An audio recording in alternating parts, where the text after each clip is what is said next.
see you again. And you know, our conversations, I think, have been progressing along the lines of getting a better understanding of African history, even from prehistorical days, shall we say, coming up to the present. I think that history basically has to be taught, and for history to be taught, you need an educational process. And I think that's one of the problems that we have. We don't have educational processes that teach our history.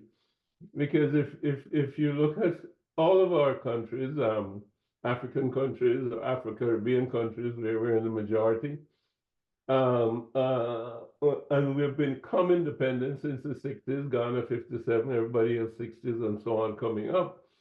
Nobody's really changed the curriculum in terms of the totality of the curriculum that was left by the colonial, I hate to call them masters, but the colonial people, or the colonizers. I know that's true in the Caribbean, and well, it is true also in Africa. I mean, you know, we're just struggling, shall we say, to have Marcus Garvey taught in the schools in Jamaica. And Kwame Nkrumah has not been taught in the schools in Ghana. And he was the first, you know, a president of Ghana. So we have a curriculum problem, we have an educational problem. And why don't you jump in there? I mean, historically, you know, we have to change that. We have to get the appropriate history on the curriculum. You've written one book and you're in the process of others. How are we going to get that in the curriculum and really, you know, make it part of our mindset? Because the thing is that we have to change our minds. You know, my dad said, I have an original African mind. I don't think many people can say that. You know, back in the day in the United States, certainly Harlem Renaissance, you know, with the UNIA, they were talking about the new Negro, meaning that now there was a new Negro after the enslavement of the old Negro, shall we say. But now the Negro was becoming awake and conscious of himself, conscious of his history. I think Kwame Nkrumah tried to do something like that in terms of Ghana. You know, what was the new African, the new African? But that has not continued anywhere that I know of in terms of really focusing on changing the mindset. Tell me what your thoughts on that, from the perspective of a historian, and how the educational process can use history to help to change the mindset. This is what I think. I'm a Black Studies teacher, and I have a saying: Black history is interesting, Black Studies is transformative. Mm. And let me explain what I mean by that. During my day jobs, I have been a classroom teacher, and I remember seeing a poster on a school mathematics classroom that referenced Pythagoras in the founding of the Pythagorean theorem. And on a different mathematics classroom, I saw a poster that explained the Roman numerical systems of I, IV, etc., etc.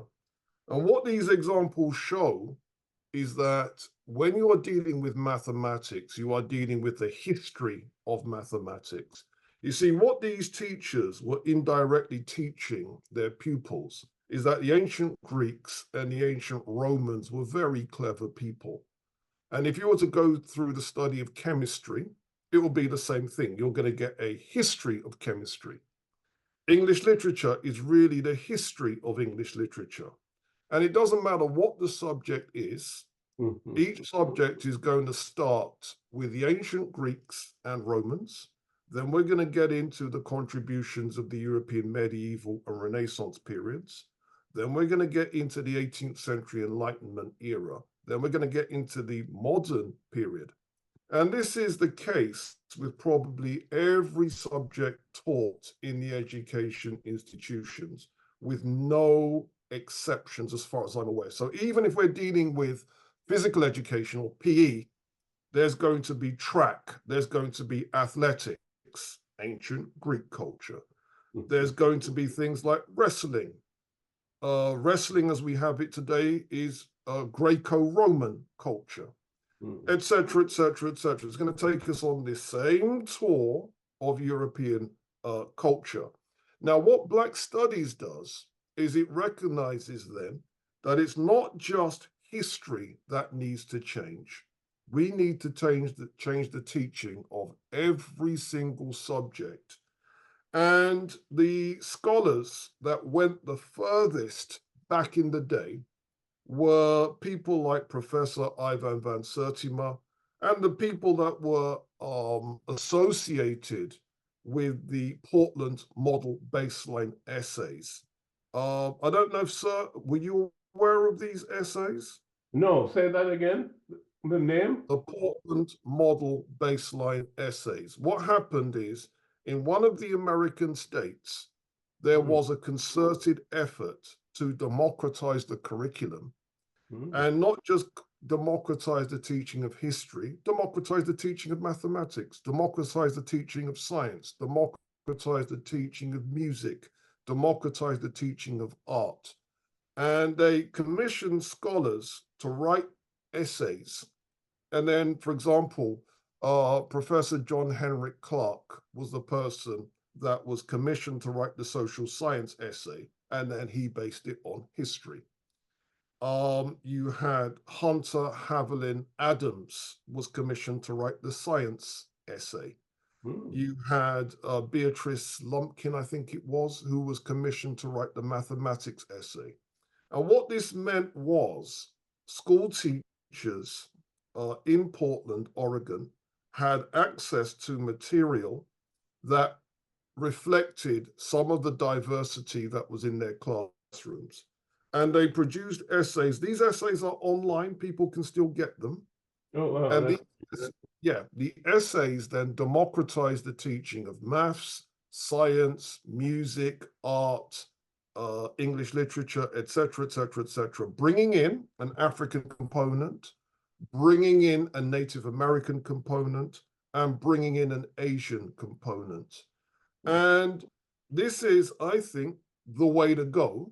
And this is what's possible for school children. And then for grown adults, Black Studies does the same thing. If you look at the work of Professor Maulana Karenga, Introduction to Black Studies, he has the history, he has the sociology, the psychology, the politics, the economics, the study of art, the study of literature, the study of music, all from our perspective. And I think that is how radical the African and Caribbean school curriculums should have been had we decolonized. Well, we clearly haven't decolonized, and when we have to face that. I hope we can post those essays online at some point in time, so that the public can have access to it. I would love to have access to those essays too, because they're very educational in a broad sense, and that's really what we're talking about, to educate, not only the classroom person, but the adults as well, because it has to be across the board, and certainly education, as we know, is a lifelong process, because things are always changing, new discoveries, etc., etc. So this is very key, but I'm glad you put it in that context, a broader context of not just history per se, but Black studies, if you will, and I don't know, I may want to say African studies overall, because that's really what we're talking about. And I hate to fall into the trap of being defined by somebody else, by the color of skin, as opposed to as Martin Luther King would say, the content of your mind, but I'm talking about the content of our history, our traditions, and our culture. To me, that's what defines me as an African person.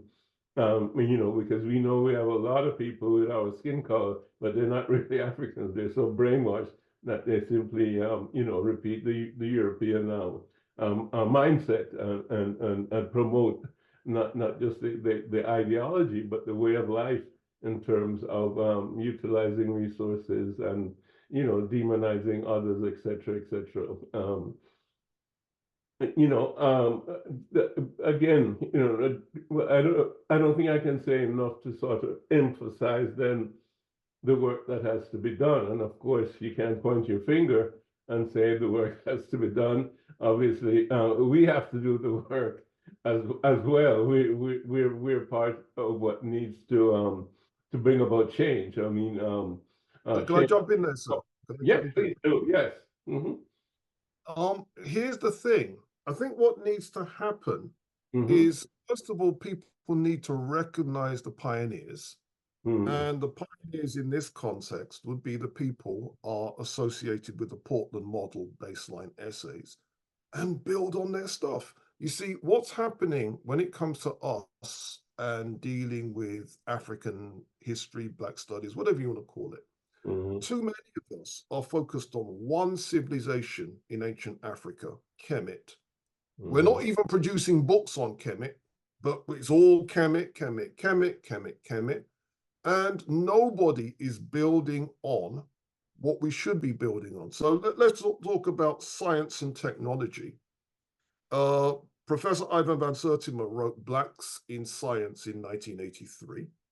And with Blacks in Science in 1983, he laid out, this is what we can do to talk about ancient Africa and its contributions to science and technology, and African Americans and their contribution.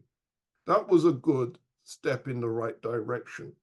Then Dr. Charles S. Finch did the book Star of Deep Beginnings, Mm-hmm. where he's looking at Africans in the origin and evolution of metals, Africans in the origin and evolution of architecture, Africans in the origin and evolution of number and pattern, or mathematics as we would call it, Africans in the origin and evolution of mining, and so on and so forth. So he laid out a template.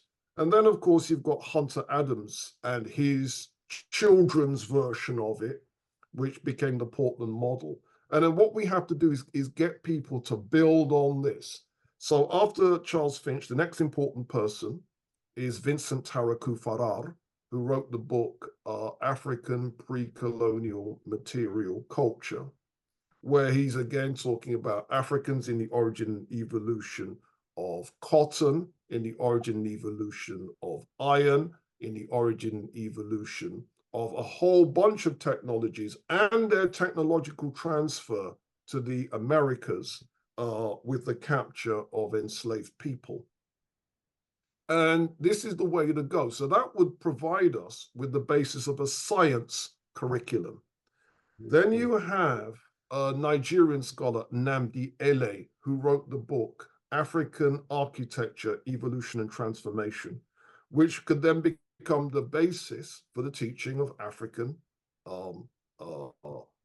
architecture and showing the different traditions, traditional African architecture, African Christian architecture, African Islamic architecture. So that becomes a way that we can do that, and then we can then attach African American architects to it, and so on and so forth. So there's all kinds of work that's been done, but because so much of the Pan-Africanist conscious community are Kemet, Kemet, Kemet, Kemet, Kemet, Kemet, Kemet, no one is really building on this stuff. And we can do the same thing with literature. We can do the same thing with music. We can do the same thing with mathematics. And ultimately, this is the way to go. So one of my, if you like, concerns has been, since I wrote the book When We Ruled, I've written on Black people in the history of religion, Black people in the history of mathematics, Black people in the history of science and technology. because I want to be a part of people advancing that kind of work and making that work as accessible as possible. And then this now is how we revolutionize the education, because the kind of material that Charles Finch, Vincent Taraku Farrar, Van Sertima, that kind of material should already have formed the basis of what is taught in Black universities in the Caribbean, in Africa, in the historically Black universities. That should already have formed that basis. And what we should be doing generation after generation is building on that. And this is how we transform Black history into Black studies, African studies, whatever term you want to use. I agree with that. I'll quarrel with you a little bit about everything is Kemet, Kemet, Kemet, because in a very real sense, everything is Kemet, Kemet, Kemet. And if you look at on your previous words, everything is Greco-Roman as far as the European presentation of element they're talking about, whether it's sports or it's architecture or it's science or what have you. They go back to a Greek origin, if you will, as if to say the Greeks didn't learn from Kemet. And this is one of the problems that we have, is being able to establish Kemet as the original civilization that everybody else learned from. And of course, there have been people like Diop, and of course, you mentioned Van Sertima, and so many others, Finch, etc., have gone there. And I think that really is key. And you mentioned Karenga, and Karenga is one that really goes back there significantly, especially in terms of culture, and the original ethical sayings of the Husia, as he called it, words of wisdom, and so on, and the whole concept of Ma'at, which is the central, concept of Egyptian life, which is righteousness, justice, truth, and reciprocity, and so on, and which was really the essence of the ideal. Well, I might as well use the word Egyptian, although sometimes I don't want to use it. The ideal Egyptian, or I would rather say the ideal African. And this is one of the things that's lacking in terms of what has happened with Western culture. Western culture doesn't have an ideal human being. Western culture, the people that go on Time magazine cover or Forbes magazine and so on are the Bill Gates and the Warren Buffetts and the head of BlackRock or whoever, and that sort of thing. These are people who have caused enormous damage, and even if they haven't caused enormous damage, how are they exemplars of anything apart from the accumulation of wealth? And that's not the essence of what life is all about. We need to go back to an understanding of Kemet with its spirituality and its understanding of the balance between spirit and matter. And the fact is that we come into existence with a certain potential, just like the oak seed, if you will, has a certain potential. And if you put it in the right soil and if you water it, it will grow. And then with the sunlight, you're definitely going to get an oak tree. It's the same thing with the human being. I mean, the sperm and the ovum, you put them together and you're going to get a human being. If the human being is raised in the right situation. Instead of soil, we're talking about family structure. And in terms of sunlight and watering, we're talking about educational process and the culture in which they exist. And you have a flowering of a perfect human being. And back in the day, the flower was the lotus, and Horus was the one who identified with the lotus, and so on and so forth. So it's all there, and it's then been manifested in Africa, in different national settings, etc. And I would argue that nowadays we're talking a lot about Ubuntu, but Ubuntu is very much the same thing, I think, as Ma'at in terms of it being the essence of the seed that is planted in the human, and that the human now becomes an expression, of that. So I think that we always need to go back to Kemet. Of course, there's Kush and there's Nubia, Nile Valley civilization, because everything sprung from that. Not only within Africa, but also, as you know, outside of Africa, Greece and Rome, as well as in, Harappa, Mohenjo-daro, the Dravidians, and then on into China and Southeast Asia. So we have to reclaim all of that and reclaim it consistently. And so put it in their face, so to speak, because the reverse has been done to us over time. So that we Can I are all jump in there, sir? trying to defend ourselves. Go ahead, please. Yeah, the reason why I'm making the point I'm making is not to undermine ancient Egypt or the other ancient civilizations, but where Black people have had an influence on the world and we've changed the science and technology of the world, or we've changed the intellectual discourse of the world. It wasn't just ancient Egypt that did that. Yeah. Let me give you an example.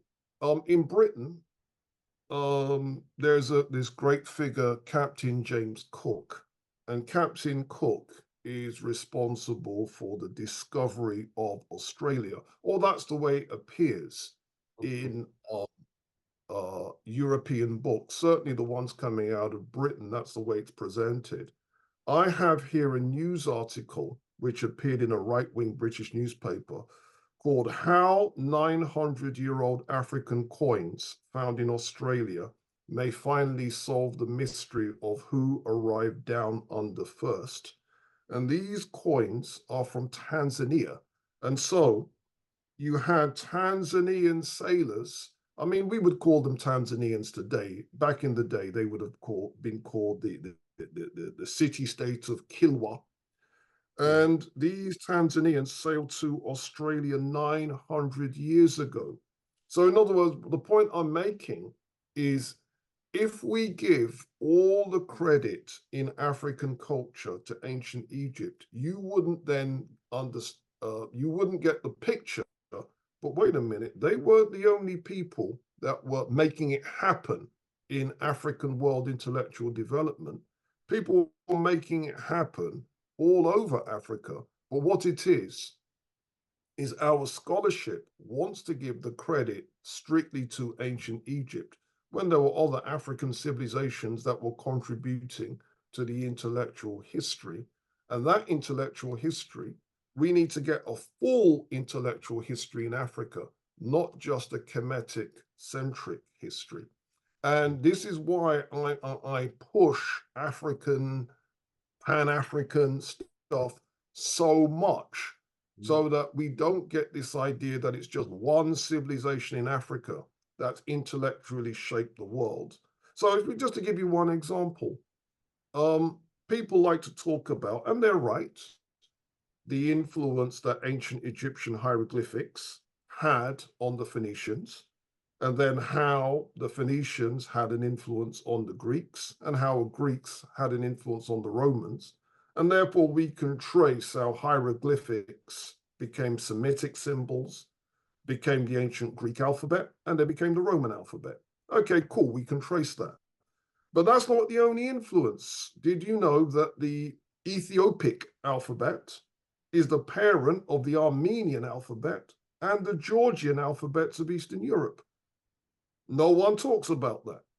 Mm-hmm. And so we then get the impression that the ancient Egyptians were the only clever people in Africa, or the only people in Africa that have influenced our intellectual development. Wasn't just them. There were other Africans doing it too. And we need to give as many of them shine as possible, so that we really can do, just as Europeans can start with Greece and Rome, and then go to the Renaissance, the medieval period, the Renaissance, the 18th century. We can do the same thing and go all over Africa with the same ideas. Do you see?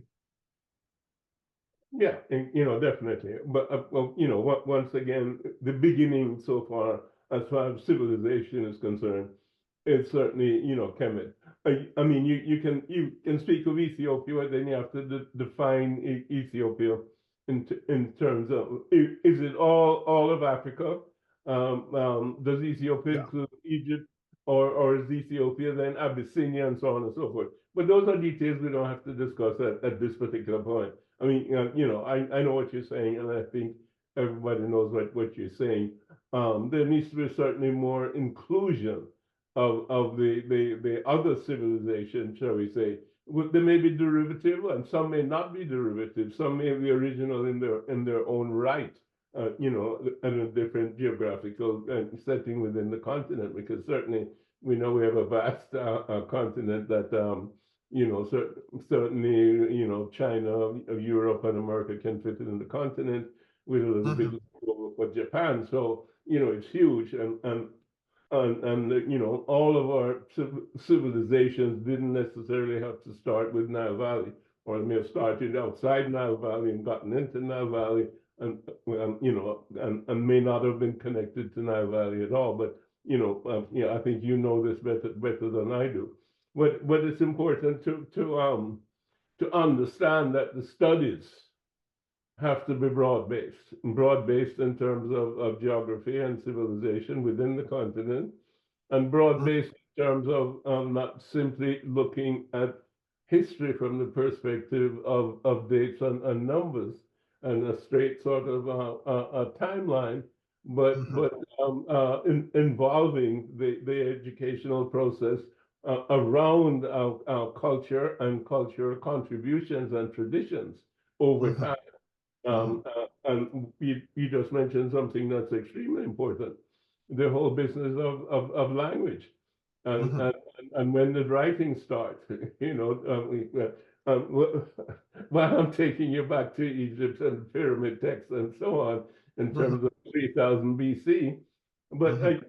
I think that's also, significant to point that out in terms of it being an antecedent by thousands of years uh, Mhm. in terms of development elsewhere, and Mhm. and being the source of Mhm. development elsewhere, either because of education, people coming in to educate, or because of migration.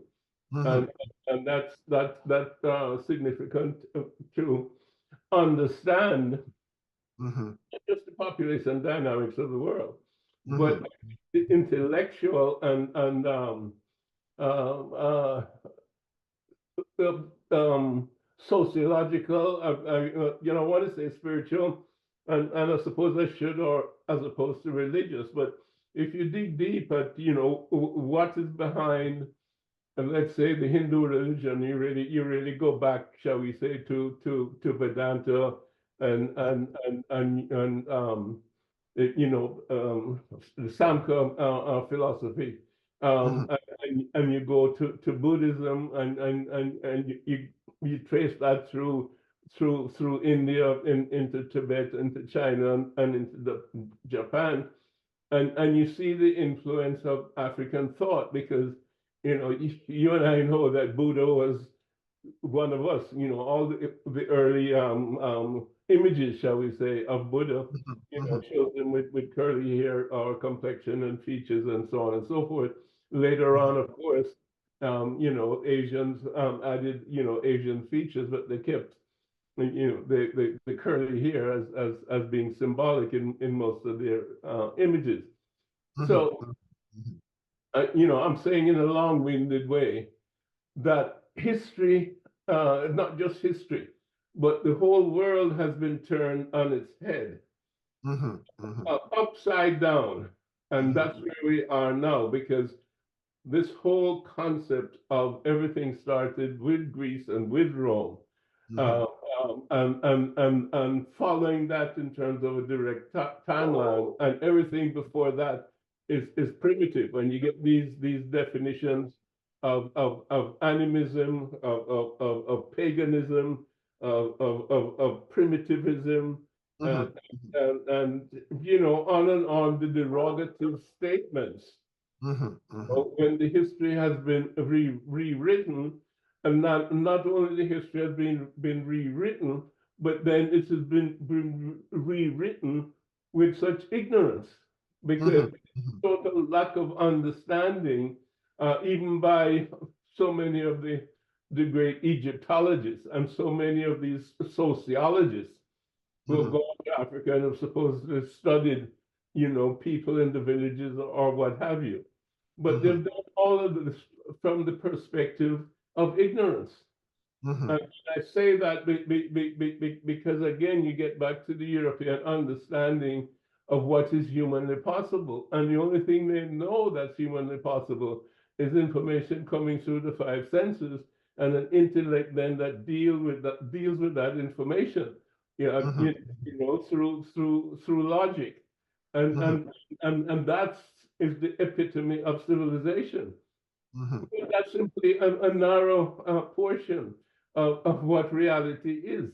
And Mhm. Africans have always known this, and Africans have always manifested this greater understanding, because there's always been, if you want to call it a sense, you can call it a sixth sense, but there's always been the understanding that we were not different from nature, and we Mhm. were one with nature. And you go again, it's easier certainly for me to go back to Kemet, and talking about Ausar, and Ausar, you know, being the son of Ra, and Mhm. this is the identity with God, and also, of course, was the ideal human being from the African perspective. So we are one with our creation. How can you be one with your creation? It's clearly not a physical one. It's a spiritual one.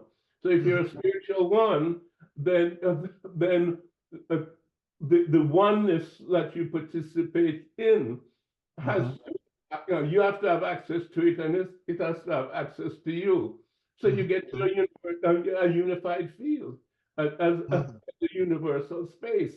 And so Mhm. this is intrinsic to Africa, you know, for 10,000 years.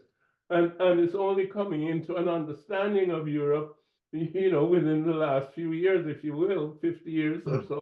Mhm. And it's not been integrated into philosophy. It's not been integrated into religion. It's not been integrated into sociology or ethics. So, you know, this is why everything is chaotic, I think, within the European situation. And I'm Mhm. saying this to say that Africa and Africans need to have that transformation of mind, of mindset, and to be able to go back to an understanding. And this is why, again, I validate, shall we say, Kemet, because that's where it was first promulgated. And I think Mhm. that's, you can see it in some sense in its purest form, if you understand the hieroglyphics and the symbolism. You have to Mhm. understand the symbolism, and you have to understand the fact that much of what was taught allegorically as the best way to transmit information, certainly in terms of something that was of a spiritual nature and couldn't really be expressed in words, because there's Mhm. no words for certain things that are beyond the intellect, and really related simply to direct experience.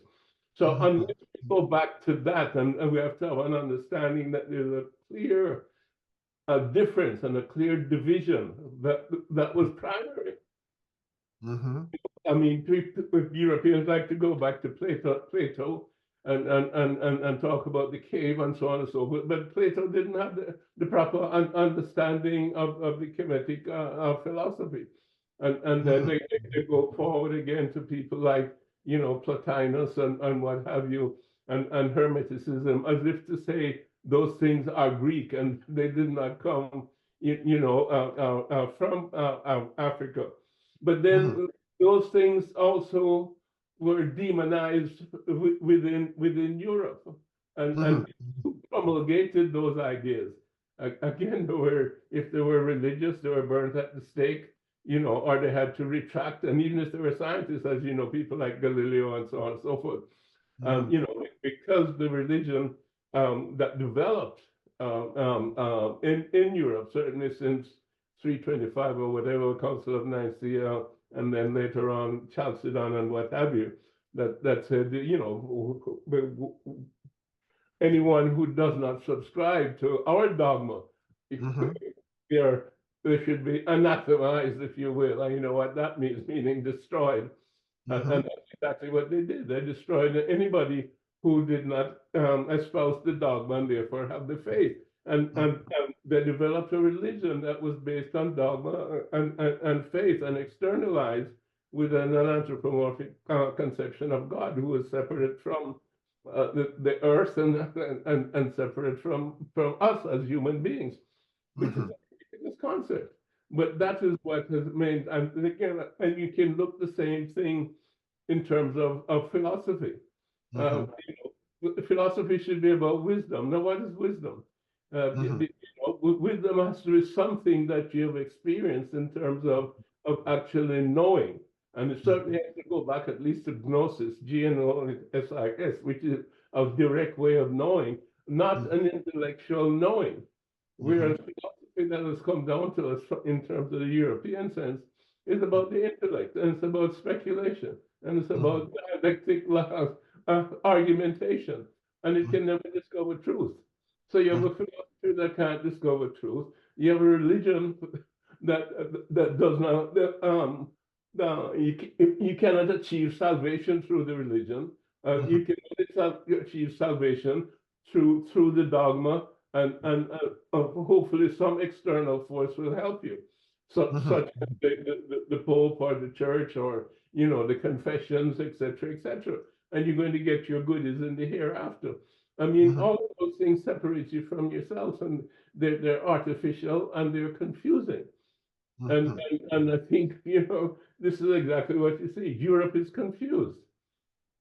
I mean, where's the basis for ethics and values when you're committing genocide? I think, you know, how can genocide be right? I mean, there's Can I jump in there, sir? it can be right. Yes, please, because I'm getting carried away with myself a little bit. Yeah, the main issue here is there has been enough work done by enough scholars to put together the counter curriculum that you're talking about.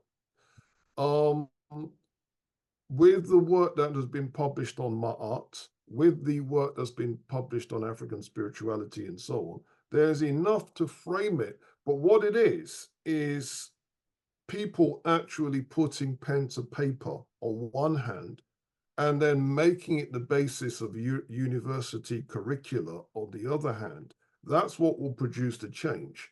And we don't really have an excuse, because if you consider the Portland model stuff was 1989, I seem to remember. That's a long time ago. In other words, we had 40 years to build on that material, 40 years to take that material. And this material is available for free online, you know. So it's a situation where the transformation of what is taught to our next generation, we've had an opportunity. We haven't used that opportunity. We haven't exploited that opportunity. And what I'm calling on is for the Pan-African community, the conscious community, whatever term they want to use, to avail themselves of this information to make the kind of intellectual changes that you're talking about, so that we don't get into this, but what the Europeans teach is wrong. What the Europeans teach is wrong. What the European teach is wrong. No, this is what we're teaching. And we have to empower ourselves to do this, because as I've said before, Black history is interesting. Black studies is revolutionary. You see, once you can change the teaching of all the subjects, you now have intellectual revolution. You're 100% correct, and think you're in line with my father's thinking. If I can remember his quote, education is the process by which you bring a people to, I can't think of the quote properly, but to express themselves for their own benefit, something along those lines. And education, of course, is key develop your own civilization. And if you're poorly educated, then obviously you're not going to perform appropriately even within your own civilization. So education is again key.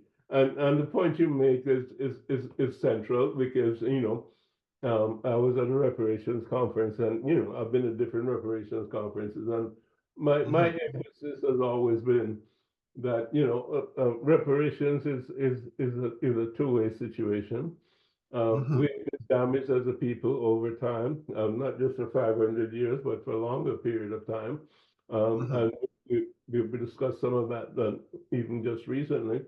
In order to talk about reparations, we have to repair ourselves as well as repairing the systems that disadvantaged us in terms of enslavement, colonialism, and neo-colonialism. So we have to look to change the systems of governance in the world, and we have to get some compensation for free labor and the damage that has been done to us over time. But in that process, we have to repair ourselves. We have to recognize the damage that has been done to us as human beings.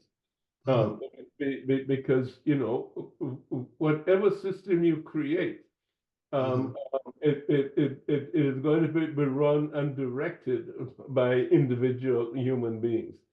So, like they say, a chain is as strong as its weakest link.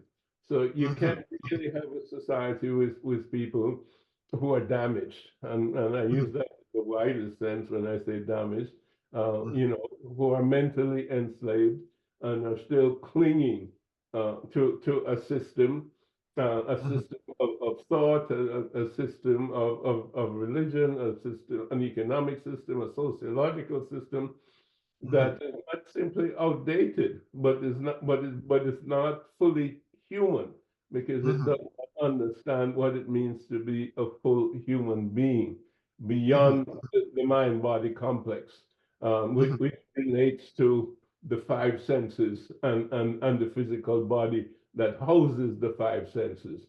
And I mean, very primitive because that's just being a human animal, you see. And I think the behavior of a human animal is animalistic, and we've seen that, and we're seeing it now in terms of out there, in terms of the genocide in Gaza, and in terms of NATO trying to encroach on Russia, etc., through Ukraine and bring war to Russia. So we see that continuing, and we see it continuing in the destabilization of Africa, because Africa is the richest continent in the world, and has 40 to 50% of just about everything that the world needs. Whether it's diamonds or coltan or simply agriculture, and certainly oil and so on and so on and so forth. Unless we're able, as Africans, unless we're able to change the mindset, then we cannot develop our own civilization. And we'll continue to be mimicking, the European, because that's the one who has created our mindset. And if they've created our mindset, then they can manipulate our minds by virtue of the propaganda that they have, which is extensive. Owning all the media and owning the universities and so on and so forth. And there was just something here recently in the United States where the president of Harvard had to resign because she was forced to resign because the people who control the money that Harvard survives on, shall we say, they're the ones that call the shots, and they simply said that she had to resign because her response to something about genocide in Gaza was not appropriate. So the power structure. So where's your academic freedom? There's no such thing as academic freedom. I'm going to jump in there, sir. Oh yeah, please do. And this is one of the reasons why academics have to publish outside the system, have to become entrepreneurial outside the system, have to be able to survive outside the system, because that's the only way you can genuinely survive and put out real content that you know that the system can't censor. And I think that this is something that a lot of academics need to understand. You have to be able to survive outside the system on your own assets, and your books, your ideas become your assets. You have to work out ways of monetizing them. So consequently, you are not on somebody else's payroll, because if you're on their payroll, they can do to you what they did to that Harvard president. Mm-hmm. Yeah, and you know that's true across the board. It's not only true, you know, at Harvard, you know, per se. And if you look at the media, you know, you find the same thing. Um, Mhm, but where do we have now, you know, honest journalism in terms of, you know, back in the day with Woodward and so on, where they outed, you know, Nixon and his den of thieves. You don't have mhm, any journalism like that. You know, everybody now is towing the line. Everybody's writing the same story. They've mhm. been beaten down, you know, so much that it doesn't matter whether it's the New York Times, the Washington Post, you know, or the Daily News. They're all really saying the same thing. Mhm. It's hard, you know. Maybe the Guardian there in England is still carrying something, you know, fairly decent. Can I But jump in there, sir? Can I jump in there? yeah. And this is where social media has given us an opportunity. Mhm, Social media is why me and you can talk from different continents at the same time and present our ideas to a media, to an audience that the system isn't controlling. Do you see? And again, we have to look at these things not as obstacles. We have to look at these things as opportunities to make our voices heard, opportunities to get our ideas out there and to produce ideas, publish ideas, so that we can then create an army of scholars, an army of books. So mhm, it's not just my book, When We Ruled. It's not just this book over here, this book over there. There's tons of books mhm, all presenting our history, mhm, tons of books dealing with sociology from our perspective, psychology from our perspective, philosophy from our perspective, what it means to be a human from our perspective. And this is the way that we have to look at it, because an opportunity is presented itself. And I don't think that the Pan African community is embracing the opportunity for what it is. You're correct there, and you know, but also in terms of the platforms that we use for social media, Yeah. as you know, we don't really control those platforms, and they are censored as well. But certainly, we do have an opportunity to use them, and we need also to create our own platforms. It's certainly much easier to print our own books, Yeah. and clearly that's an advantage which we need to you know, deal more with.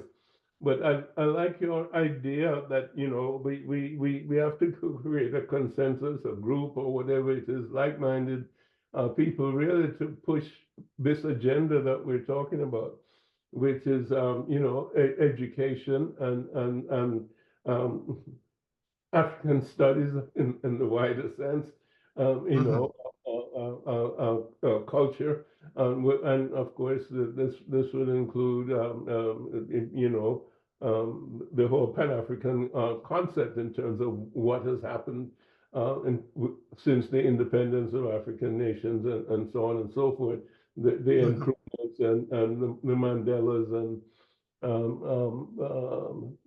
the Mobutus and what have you in terms of the negative ones. Mhm. Those things have to be illuminated to Absolutely. the young people, but because they just keep saying, for example, oh, you know, there are no black leaders. Well, there's a reason. why there are no black leaders that are leading, Africans in the right direction. Half of them have been assassinated, or the other half have had coups engineered against them, usually by the CIA or the French. And that continues to this day. So it's not that we don't have African leaders, but they have a target on their back if they stand up for their people. So, only the Quislings survive, so to speak, who are doing the bidding of Macron and these other people. So we have to be serious, as you say. Revolution is serious business. And it's revolution not in terms of picking up a gun, but it's revolution in terms of mind change and individual transformation. And therefore, once you have individual transformation, then you have the possibility of change in a large way, moving towards this multipolar society where Africa can come together in terms of being a meaningful participant in the geopolitical arena. And that's where it has to be, because we're 1.5 billion people. And we have to do the intellectual work that will allow us to be cohesive and maximize our intellect as well as our force as a people with all the riches that we have, and the riches are in the ground, on the ground, and certainly within our people, because I believe certainly we're among the most creative people on the planet. And not among the least creative, we're among the most creative. So the future really should belong to our youngsters, but we have to set the stage better than we've set it so far. And I'd like us to continue on that vein, shall we say, in our next, getting deeper into the whole educational process and how we can structure this thing properly, so that we can get like-minded people really, coming together to move and create, systems that will, allow others to participate and to join, and then to develop that network using social media, using our ability to publish and so on, and therefore, create the information that then would lead to the mind change, and the true revolution, which I believe is a mental revolution for our people, so we can have a new African. Well said, sir. All right, so I look forward to next time. Thanks very much, Robin. Thank you.